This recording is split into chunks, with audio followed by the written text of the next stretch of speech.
नौशरो फिरोज का ख़बर शामिल कयूं पिया। मंसूर मलिक जे रिपोर्ट मुताबिक़ भिरिया सिटी शाह मौला जे रहवासी मोहम्मद मुनीर आराइन, मोहम्मद यासीन आराइन ऐं ॿियनि भिरिया सिटी प्रेस क्लब में प्रेस कॉन्फ्रेंस कंदे चयो त असां 2 साल अॻु 4 एकड़ ज़रई ज़मीन पंहिंजे भाउ अमीन आराइन खां 15 सालनि लाइ मुक़ायदे ते वरिती हुई, जंहिंजी एग्रीमेंट असां वटि मौजूद आहे। पर हाणे मोहम्मद अमीन एग्रीमेंट तां फिरी वियो आहे ऐं ज़मीन ते कब्ज़ो करण लाइ हथियारबंद घुराए वरिता आहिनि ऐं ज़मीन ते कब्ज़ो करणु चाहे थो। हुननि चयो त उन ख़िलाफ़ नौशरो फिरोज कोर्ट में मामले जो केस पिणु दाख़िल कयल आहे। इलाइक़े जा ॾोहारी माण्हू घुराए असांखे नुक़सान ॾियणु चाहे थो, जॾहिं त असांजी गॾियल रिहाइश वारी जाइ पिणु गैर वास्तेदार माण्हुनि खे खपाइणु घुरे थो।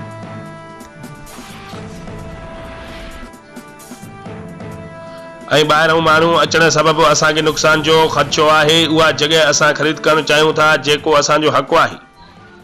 हुन नाला अख्तियारनि डीआईजी शहीद बेनज़ीराबाद एसएसपी नौशरो फिरोज खां मुतालबो कंदे चयो त मामले जो नोटिस वठी ज़मीन तां कब्ज़ो ख़त्म कराए असांखे तहफ़ुज़ फराहम कयो।